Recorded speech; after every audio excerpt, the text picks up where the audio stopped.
ವಿಡಿಯೋದಲ್ಲಿ ನಿಮಗೆ ಕಾಣ್ಬೋದು ಮುಂದೆ ಇದ್ದೆ. ಮುಂದೆ ಇಲ್ಲಿ ಒಬ್ಬ ಅಣ್ಣ ಇದ್ರು ಮುಂದೆ. ಅವರ ಹಿಂದ್ಗಡೆ ಬೆನ್ನಲ್ಲಿ ಇಟ್ಕೊಂಡು ನಾನು ಶೂಟ್ ಮಾಡ್ತಾ ಇದ್ದೆ. ಒಂದ ಕೆಳಗೆ ಒಂದ ಮೇಲೆ. ಆ ನನ್ನ ಪ್ರಶ್ನೆ ಏನಂದ್ರೆ ಅವರು ನರ್ತನ ಆಗುವಾಗ ಬಂದು ಟಕ್ ಅಂತ ಹೊಡೆದ್ರು.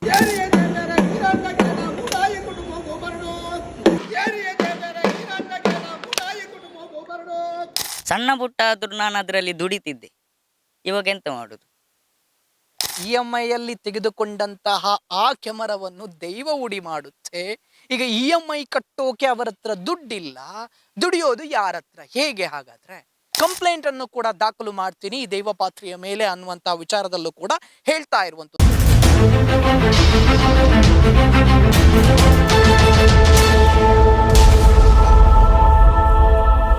Welcome to our YouTube family Kudla rampage. ಮೊನ್ನೆ ಮಂಗಳೂರಿನ ಬಾರೆಬೈಲಲ್ಲಿ ಒಂದು ಹರಕೆಯ ನೇಮ ಕೂಡ ನಡೆಯುತ್ತೆ. ರಿಷಬ್ ಶೆಟ್ಟಿ ಬಂದಂತ ಸಮಯದಲ್ಲಿ ಅಲ್ಲಿ ಮುಖೇಶ್ ಅನ್ನುವಂಥ ದೈವ ಪಾತ್ರಿ ಒಂದಷ್ಟು ನರ್ತನ ಮಾಡಿದ್ರು, ಅದು ಸರಿಯಲ್ಲ.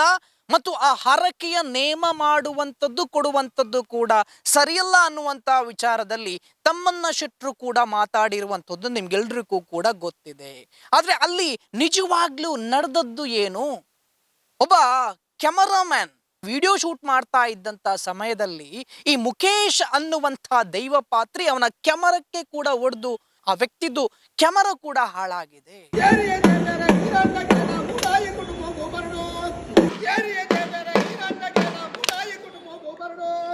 ಈ ದೈವ ಪಾತ್ರಿ ಹೊಡೆದಿರುವಂತ ಕಾರಣಕ್ಕಾಗಿ ಅಂತ ಹೇಳಿ ಆರೋಪವನ್ನು ಕೂಡ ಮಾಡ್ತಾ ಇದ್ದಾರೆ. ನಮ್ಮ ಜೊತೆಗೆ ಆ ವ್ಯಕ್ತಿ ಲಿಖಿತ್ ರವರೇ ಇದ್ದಾರೆ. ಅವರ ಹತ್ರ ನಾನು ಮಾತಾಡಿಸ್ತಾ ಹೋಗ್ತೀನಿ ಏನಾಯ್ತು ಅನ್ನುವಂತ ವಿಚಾರದಲ್ಲಿ. ಲಿಖಿತ್ ರವರೇ ನಮಸ್ಕಾರ, ಕಾರ್ಯಕ್ರಮಕ್ಕೆ ಆತ್ಮೀಯ ಸ್ವಾಗತ, ಸುಸ್ವಾಗತ. ಏನಾಗಿತ್ತು ಆ ದಿನ? ನಿಮ್ಗೆ ಏನಾದ್ರು ಹೋಗೋಕೆ ಪರ್ಮಿಷನ್ ಇದ್ದಿರ್ಲಿಲ್ವಾ, ಅಥವಾ ನೀವು ಪರ್ಮಿಷನ್ ಇಲ್ಲದೆ ಹೋಗಿರುವಂತದ್ದ? ಈ ಕಾರಣಕ್ಕಾಗಿ ಆ ದೈವ ಪಾತ್ರಿ ಹೊಡೆದದ್ದ ಅಂತ ಹೇಳಿ? ಇಲ್ಲ, ಆ್ಯಕ್ಚುಲಿ ಏನಂದರೆ ಇದಕ್ಕಿಂತ ಮುಂಚೆ ಕೂಡ ನಾನು ವಿಡಿಯೋ ಮಾಡಿದ್ದೇನೆ. ಅಲ್ಲಿ ಕ್ಷೇತ್ರದ್ದು ವಿಡಿಯೋ ಮಾಡಿದ್ದೇನೆ. ಆದರೆ ಮೊನ್ನೆ ಏನಾಯ್ತಂದರೆ ಅಲ್ಲಿ ಒಂದು ರಿಷಬ್ ಶೆಟ್ಟಿ ಬರುವಂಥದ್ದು ಒಂದು ನೇಮಕ್ಕೆ ಬರುವಂಥದ್ದು ಒಂದು ಘಟನೆ ಇತ್ತಲ್ಲಿ. ನನಗೆ ಗೊತ್ತಿತ್ತು. ಹಾಗೆ ಹೋದ ನಂತರ ಯಾರು ಇರಲಿಲ್ಲ. 4 ಗಂಟೆಗೆ ನಾನು ಹೋದದಲ್ಲಿ ಯಾರು ಇರಲಿಲ್ಲ. ಆದ ಮೇಲೆ ಅಲ್ಲಿ ಸ್ವಲ್ಪ ಮಾತುಕತೆ ಆಗ್ತಿತ್ತು. ಅಂದರೆ ಕ್ಯಾಮರಾ ತೆಗಿಬಾರ್ದು, ವಿಡಿಯೋ ತೆಗಿಬಾರ್ದು ಅಂತ. ಅಲ್ಲೇ ಸ್ಥಳೀಯರೆಲ್ಲ ಹೇಳ್ತಿದ್ರು ವಿಡಿಯೋ ತೆಗಿಬಾರ್ದು ಅಂತ. ಓಕೆ, ಅದಕ್ಕೆ ನಾನು ಬದ್ಧನಾಗಿದ್ದೇನೆ ಅಂತ ಹೇಳಿ ನಾನು ಹೊರಗೆ ಬಂದೆ. ನನ್ನ ಫ್ರೆಂಡ್ ಹತ್ರ ಕೇಳಿದೆ, ಎಂತ ಮಾರೆ ಅಲ್ಲಿ ತುಂಬ ಜನ ಇದ್ದಾರೆ ಕ್ಯಾಮರಾ ಇಟ್ಕೊಂಡೆಲ್ಲ, ನನಗೆ ಒಂದು ರೂಲ್ಸ್ ಅವರಿಗೆ ಒಂದು ರೂಲ್ಸಾ, ನಾನು ತೆಗಿತೇನೆ ಅಂತ. ಹಾಗೆ ನನ್ನ ಫ್ರೆಂಡ್ ಹತ್ರ ಹೇಳುವಾಗ ಅವರು ಹೇಳಿದರು, ಅಲ್ಲಿ ಒಂದು ನೋಡುವವರಿದ್ದಾರೆ, ಅವರ ಅಂದರೆ ಹಿರಿಯವರಿದ್ದಾರೆ, ಅಲ್ಲಿ ಹೋಗಿ ನಾವು ಕೇಳುವ ಅವ್ರ ಹತ್ರ. ಹಾಗೆ ಒಂದು ಅಣ್ಣನ ಹತ್ರ ಹೋಗಿ ಕೇಳಿದ್ದು ನಾವು, ತೆಗಿಬೋದಿಲ್ವಾ? ಅವರು ಹೇಳಿದರು ಮೇಲೆ ಹೋಗಿ ತೆಗೀರಾ ಅಂತ.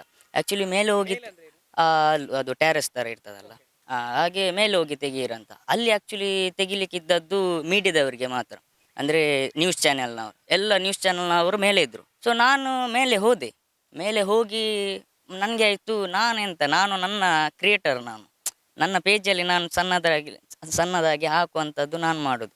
ಸೊ ನಾನು ಕೆಳಗೆ ಹೋಗ್ತೇನೆ. ತುಂಬ ಜನ ನನ್ನ ಹಾಗೇನೆ ಫೋಟೋಗ್ರಾಫರ್ಸ್ನೆಲ್ಲ ಕೆಳಗಿದ್ರಲ್ಲ, ನಾನು ಕೆಳಗೆ ಹೋದ ಮೇಲೆ ಅಲ್ಲಿ ಒಂದು ಮೈಕಲ್ಲಿ ಅನೌನ್ಸ್ಮೆಂಟ್ ಎಲ್ಲ ಮಾಡಿದರು. ಎಂತಂದರೆ ಎಣ್ಣೆ ಬುಲಿಯ ತನಕ ಮಾತ್ರ ನಿಮಗೆ ವಿಡಿಯೋ ತೆಗಿಲಿಕ್ಕೆ ಪರ್ಮಿಷನ್, ಅದರ ನಂತರ ಪರ್ಮಿಷನ್ ಇಲ್ಲ ಅಂತ. ನಾನೆಂತ ಮಾಡಿದ್ದೆ, ನಾನು ಮುಂದೆ ಇದ್ದೆ. ಅಲ್ಲಿ ವಿಡಿಯೋದಲ್ಲಿ ನಿಮಗೆ ಕಾಣ್ಬೋದು ಮುಂದೆ ಇದ್ದೆ. ಮುಂದೆ ಇಲ್ಲಿ ಒಬ್ಬ ಅಣ್ಣ ಇದ್ದರು ಮುಂದೆ. ಅವರ ಹಿಂದ್ಗಡೆ ಬೆನ್ನಲ್ಲಿ ಇಟ್ಕೊಂಡು ನಾನು ಶೂಟ್ ಮಾಡ್ತಾ ಇದ್ದೆ, ಒಂದ ಕೆಳಗೆ ಒಂದ ಮೇಲೆ. ನನ್ನ ಪ್ರಶ್ನೆ ಏನಂದರೆ ಅವರು ನರ್ತನ ಆಗುವಾಗ ಬಂದು ಟಕ್ ಅಂತ ಹೊಡೆದ್ರು.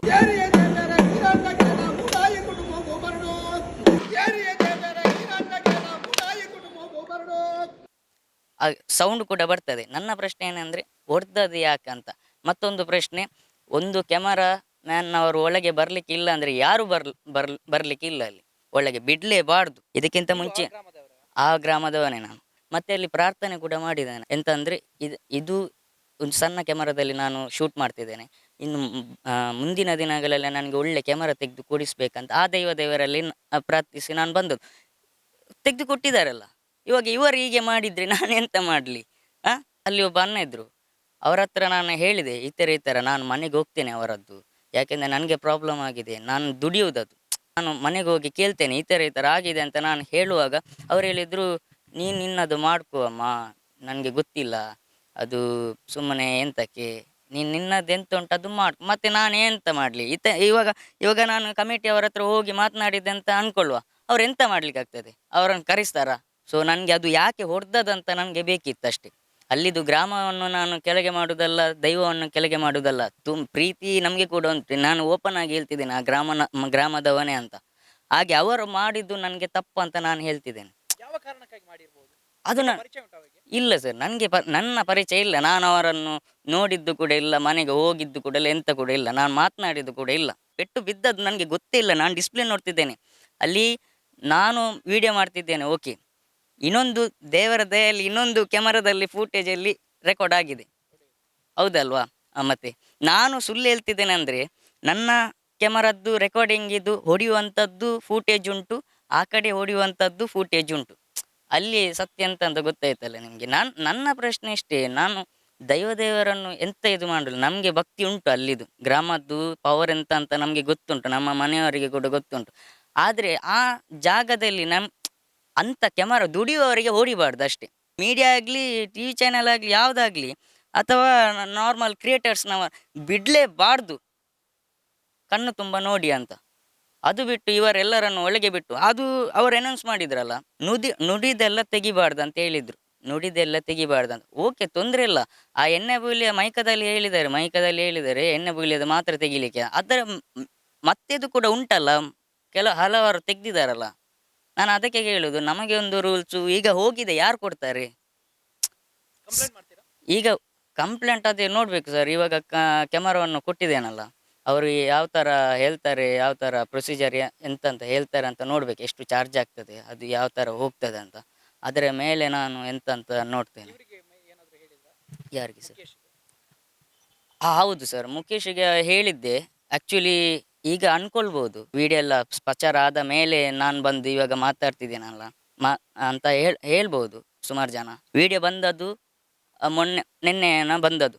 ಅದಕ್ಕಿಂತ ಮುಂಚೆ ಸಂಡೇ ನಾನು ಮೆಸೇಜ್ ಹಾಕಿದ್ದೇನೆ, ಯಾರಿಗೆ? ಮುಖೇಶ್ ಅವರಿಗೆ ಹಾಕಿದ್ದೇನೆ, ನಮಸ್ತೆ ಅಣ್ಣ ಅಂತ ಹೇಳಿ. ಅವರು ಹಾಯ್ ಅಂತ ಕಲಿಸಿದ್ದಾರೆ. ಹೀಗೆ ನನಗೆ ಖುಷಿ ಆಯಿತು. ಒಂದು ರಿಪ್ಲೈ ಮಾಡಿದ್ರು, ನಾನು ಹೋಗಿ ಹೇಳ್ಬೋದು. ಮನೆಗೆ ಡೈರೆಕ್ಟ್ ಹೋಗೋ ಮೊದಲು ಒಂದು ಕಾಲ್ ಮೆಸೇಜ್ ಏನಾದರೂ ಮಾಡಬೇಕು, ಅದು ನಮ್ಮ ಕರ್ತವ್ಯ. ಡೈರೆಕ್ಟ್ ಹೋಗಿ ನೀವು ಹಾಗೆ ಮಾಡಿದ್ದೀರ ಅಂತ ಅದು ತಪ್ಪಾಗುತ್ತೆ ಅಂತ ನಾನು ಮೆಸೇಜ್ ಮಾಡಿದ್ದೆ. ಡೀಟೇಲಲ್ಲಿ ಹೇಳಿದೆ, ಈ ಥರ ನೀವು ಕಟ್ಟಿದ್ರಲ್ಲ ರಿಷಬ್ ಬರುವಾಗ, ಈ ಥರ ನನ್ನ ಕ್ಯಾಮರಾಗೆ ಹೊಡೆದಿದ್ದೀರಿ, ನನ್ನ ಲೆನ್ಸ್ ಹಾಳಾಗಿದೆ, ನಾನು ಏನು ಮಾಡಲಿ ಅಣ್ಣ, ಈ ಮೆಸೇಜಿಗೆ ಒಂದು ರಿಪ್ಲೈ ಕೊಡಿ ಅಂತ. ರಿಪ್ಲೈ ನೋಡಿದರೆ ರಿಪ್ಲೈ ಕೊಡಲಿಲ್ಲ. ಯಾಕೆ? ಅದು ಅದರಲ್ಲಿ ನಾನು ದುಡಿಯುವಂಥದ್ದು ಎಲ್ಲಿ ಉಂಟು ಈಗ ದುಡಿಲಿಕ್ಕೆ? ಇಲ್ಲ ಇಲ್ಲ, ಬಾಡಿಗೆ ತೊಗೊಂಡು ಹೋಗ್ಬೇಕು. ಬಾಡಿಗೆ ತೊಗೊಂಡು ಹೋಗ್ಬಾರ್ದಂತಲ್ಲ ನಾನು ಸ್ವಂತಕ್ಕೆ ತಗೊಂಡದ್ದು. ಸಣ್ಣ ಪುಟ್ಟ ಆದರೂ ನಾನು ಅದರಲ್ಲಿ ದುಡಿತಿದ್ದೆ. ಇವಾಗ ಎಂತ ಮಾಡೋದು? ದುಡಿಲಿಕ್ಕಂತಾನೆ ತಗೊಂಡದ್ದು. EMI ಕಟ್ತಿದ್ದೆ, ತೆಗೆದು 3 ತಿಂಗಳಾಗಲಿಲ್ಲ ಅದು. ನಾನೆಂತ ಇದು ಹೊಡೆದದು ಬರ್ದಾಕ್ಲಿಲ್ಲ ನಾನು ನನ್ನ ಪೇಜಲ್ಲಿ. ಹೀಗೆ ಹೊಡೆದಿದ್ದಾರೆ, ನನಗೆ ಅದು ಬೇಡ, ಅಗತ್ಯ ಇಲ್ಲ. ಫಸ್ಟ್ ನೋಡುವ ಅವರೆಂತ ಮಾಡ್ತಾರೆ ಅಂತ ನೋಡುವ, ಅವರ ಹತ್ರ ಮೆಸೇಜ್ ಮಾಡುವ, ಆದ ಮೇಲೆ ನಾನು ನನಗೆ ಎಂತ ಬೇಕು ಅದನ್ನು ನಾನು ಮಾಡ್ತೇನೆ ಅಂತ ನಾನು ಹೊರಟದ್ದು. ಅಲ್ಲಿ ಕಂಡೀಷನ್ ಮಾಡಬೇಕು, ಇಂಥವರು ಬರಬಾರ್ದು, ಕ್ಯಾಮರಾಮ್ಯಾನ್ ಎಲ್ಲ ಒಳಗೆ ಬರಬಾರ್ದು ಅಂತ. ಬಂದ ಮೇಲೆ ಬಂದವರಿಗೆ ಉಪದ್ರ ಮಾಡಬಾರ್ದು ಅಷ್ಟೇ, ನಾನೇ ಅಲ್ವಂಥದ್ದು. ಹೌದು ಸರ್, ನಾನು ರೆಡಿ ಇದ್ದೇನೆ, ಅದಕ್ಕೆ ಕೊಡಲಿಕ್ಕೆ ರೆಡಿ ಇದ್ದೇನೆ. ಯಾಕಂದರೆ ಇನ್ನು ಮುಂದೆ ಬೇರೆಯವರಿಗೆ ಅವರು ಅಂತ ಹಾಗೆ ಮಾಡಬಾರ್ದು, ಸತ್ಯ ಹೇಳ್ತೇನೆ. ಈಗ ಮರುದಿವಸ ಕೂಡ ನನಗೆ ಶೂಟ್ ಇತ್ತು, ಹಾಗೆ ಎಂತ ಮಾಡೋದು ಹೇಳಿ ಅಂತೆ. ಅವರು ಮಾಡಿ ಹೋಗಿದ್ದಾರೆ. ಈಗ ಅಲ್ಲಿ ನನ್ನ ಕ್ಯಾಮರಾ ನನ್ನ ಕೈ ತಪ್ಪಿ ಬಿದ್ದದಂದರೆ ಒಂದು ಲೆಕ್ಕದ ಬೇರೆ ವಿಚಾರ. ಇದು ಬೇಕಂತಲೇ ಹೊಡೆದದಲ್ಲ ಸರ್. ಸೊ ಇದಿಷ್ಟು ಲಿಖಿತ್ ರವರು ಕೂಡ ಹೇಳುವಂತ ಮಾತು. ಪಾಪ ದಿನಂಪ್ರತಿ ಅದರಲ್ಲೇ ವರ್ಕ್ ಮಾಡುವವರು, ಅವರು ಆ ಕ್ಯಾಮರಾದಲ್ಲೇ ವರ್ಕ್ ಮಾಡೋರು. ಒಂದು ವೇಳೆ ಅಲ್ಲಿ ಶೂಟ್ ಮಾಡೋಕೆ ಇಲ್ಲ ಅಂತ ಹೇಳಿದ್ರೆ ಯಾಕೆ ನಮ್ಮನ್ನು ಕರೆಸಿದ್ರಿ? ಶೂಟ್ ಮಾಡೋದು ಯಾರಿಗೂ ಕೂಡ ಬಿಡಬಾರ್ದಿತ್ತು ನೀವು. ಈ ರೀತಿಯಾಗಿ ಮಾಡಿದ್ದಾರೆ. ಒಬ್ಬ ದೈವ ಪಾತ್ರಿ, ದೈವ ಯಾವತ್ತಿದ್ರೂ ಕೂಡ ಊಟವನ್ನು ಕೊಡುವಂಥದ್ದು, ಆ ತಟ್ಟೆಗೆ ಕೈ ಯಾವತ್ತೂ ಕೂಡ ಹಾಕೋದಿಲ್ಲ. ಈ ರೀತಿಯಾಗಿ ಮಾಡ್ತಾ ಇದ್ದಾರೆ ಅಂತ ಹೇಳಿದ್ರೆ ದೈವಾರಾಧನೆ ಎಲ್ಲಿಗೆ ಬಂದು ಮುಟ್ಟಿದೆ? ಈ ಪಾಪ ಯುವಕ ಅಲ್ಲಿದ್ದು ಶೂಟ್ ಕೂಡ ಮಾಡಿದ್ದ ಮುಂಚೆನೂ ಕೂಡ ಇದು ಫಸ್ಟ್ ಟೈಮ್ ಮಾಡುವಂಥದ್ದು ಅಲ್ಲ. ಅಲ್ಲಿಯ ಭಕ್ತ, ಅಲ್ಲಿಯ ಗ್ರಾಮದವರೇ ಇವರು. ಸೊ ಇವರಿಗೇನೆ ಈ ತರ ಆದ್ರೆ ಏನ್ ಅರ್ಥ ಇದ್ರದ್ದು? ಹಾಗಾದ್ರೆ ಇದನ್ನು ಕಮಿಟಿಯವರು ಅಥವಾ ಆ ಗುತ್ತಿನವರು ಅರ್ಥ ಮಾಡಿಕೊಳ್ಳಬೇಕು. ಯಾರಾದ್ರೂ ತಪ್ಪು ಮಾಡಿದ್ರೂ ದೈವ ಹೇಳುತ್ತೆ ಅವನನ್ನು ನಾನು ಸರಿ ಮಾಡ್ತೀನಿ, ಒಂದು ವೇಳೆ ಸರಿ ಆಗಿಲ್ಲ ಅಂತ ಹೇಳಿದ್ರೆ ಮತ್ತೆ ಅವನಿಗೆ ಶಿಕ್ಷೆ ಕೊಡ್ತೀನಿ ಅಂತೇಳಿ. ಎಲ್ರೂ ಶೂಟ್ ಮಾಡ್ತಾ ಇದ್ರೆ ಅದಕ್ಕೆ ನಾನು ಶೂಟ್ ಮಾಡ್ತಾ ಇದ್ದೇನೆ ಅನ್ನುವಂತ ವಿಚಾರದಲ್ಲಿ ಬಂದಿರುವಂತವರು. ಸೊ ಹೀಗಿರ್ಬೇಕಾದ್ರೆ ಅವರು ಆ ಮುಖೇಶ್ ಅನ್ನುವಂಥ ದೈವಪಾತ್ರಿ ಯಾರಿದ್ದಾರೆ ಅವರಿಗೂ ಕೂಡ ಮೆಸೇಜ್ ಅನ್ನು ಮಾಡಿದ್ದಾರೆ.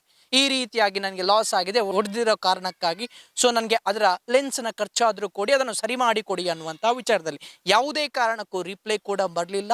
ಸೊ ಈಗಿರ್ಬೇಕಾದ್ರೆ ಇವರು ಈಗ ಕ್ಯಾಮರಾ ಸೆಂಟರ್ಗೆ ಏನೋ ಕೊಟ್ಟಿದ್ದಾರೆ, ಅದರ ಬಿಲ್ ಕೂಡ ಬರುತ್ತೆ. ಒಂದು ವೇಳೆ ಕೊಟ್ಟಿಲ್ಲ ಅಂತ ಹೇಳಿದ್ರೆ ಖಂಡಿತವಾಗ್ಲೂ ಕಂಪ್ಲೇಂಟ್ ಅನ್ನು ಕೂಡ ದಾಖಲು ಮಾಡ್ತೀನಿ ಈ ದೈವಪಾತ್ರಿಯ ಮೇಲೆ ಅನ್ನುವಂಥ ವಿಚಾರದಲ್ಲೂ ಕೂಡ ಹೇಳ್ತಾ ಇರುವಂಥದ್ದು. ಯಾಕಂತ ಹೇಳಿದ್ರೆ ಅವರ ವಸ್ತುವಿಗೆ ಹಾನಿ ಮಾಡಿದಾಗ ಅದು 324 ಅಥವಾ BNSS ಪ್ರಕಾರ 326 ಅಡಿಯಲ್ಲಿ ಕೇಸ್ ಕೂಡ ದಾಖಲಾಗುತ್ತೆ, ಆಗ್ಲೇಬೇಕು. ಈ ರೀತಿ ಮುಂದೆ ಯಾರೂ ಕೂಡ ಮಾಡಬಾರ್ದು. ಈ ರೀತಿಯಾಗಿ ಆಗ್ತಾ ಹೋದ್ರೆ ದೈವಾರಾಧನೆಯಲ್ಲಿ ಇರುವಂತಹ ನಂಬಿಕೆ ಎಲ್ಲಿ ಬಂದು ಮುಟ್ಟಿತ್ತು ಸ್ವಾಮಿ? EMI ಇದೆ ಅದಕ್ಕೆ? EMI ಉಂಟು ಸರ್. ಎಷ್ಟಿದೆ? ಅದು ಆ್ಯಕ್ಚುಲಿ ಕ್ಯಾಮರಾ ಗಿಂಬಲೆಲ್ಲ ಸೇರಿ ನಾನು 80ಕ್ಕೆ ತಗೊಂಡದ್ದು. ಇವಾಗ ತಿಂಗಳಿಗೆ EMI 6000 ಏನೋ ಬರ್ತದೆ. ಅದರಿಂದ ದುಡಿತಾ ಕಟ್ಟಿದ್ದಾರೆ, ಕಟ್ತಾ ಇದ್ದಾರೆ. ಆ 3 ತಿಂಗಳು ನಾನು ದುಡಿತಾ ಕಟ್ತಿದ್ದೇನೆ, ಅಪ್ಪನೇ ಕೊಡ್ತಿದ್ದೇನೆ. ಇವಾಗ ಕ್ಯಾಮರಾ ಇಲ್ಲ, ಎಂತ ಮಾಡೋದು? EMI ಅಲ್ಲಿ ತೆಗೆದುಕೊಂಡಂತಹ ಆ ಕ್ಯಾಮರಾವನ್ನು ದೈವ ಉಡಿ ಮಾಡುತ್ತೆ. ಈಗ EMI ಕಟ್ಟೋಕೆ ಅವರ ಹತ್ರ ದುಡ್ಡಿಲ್ಲ, ದುಡಿಯೋದು ಯಾರ ಹತ್ರ? ಹೇಗೆ ಹಾಗಾದ್ರೆ? ಮುಖೇಶ್ ರವರು ಇವರಿಗೆ ಬಂದು ಆ ಕ್ಯಾಮರಾದ ಲೆನ್ಸ್ ಅನ್ನು ಸರಿ ಮಾಡಿ ಕೊಡ್ತಾರೆ ಅನ್ನುವಂಥ ನಂಬಿಕೆ ಇದೆ. ಕೊಡ್ಲಿಲ್ಲ ಅಂತ ಹೇಳಿದ್ರೆ ಖಂಡಿತವಾಗ್ಲೂ FIR ಮಾಡೇ ಮಾಡ್ತಾರೆ. FIR ದೈವ ಪಾತ್ರಿಯ ಮೇಲೆ ಮೊದಲ ಬಾರಿಗೆ ಇದು ಆಗುವಂಥದ್ದು. ಯೋಚನೆಯಲ್ಲಿ ಇಟ್ಕೊಳ್ಳಿ ಎಲ್ಲರೂ ಕೂಡ.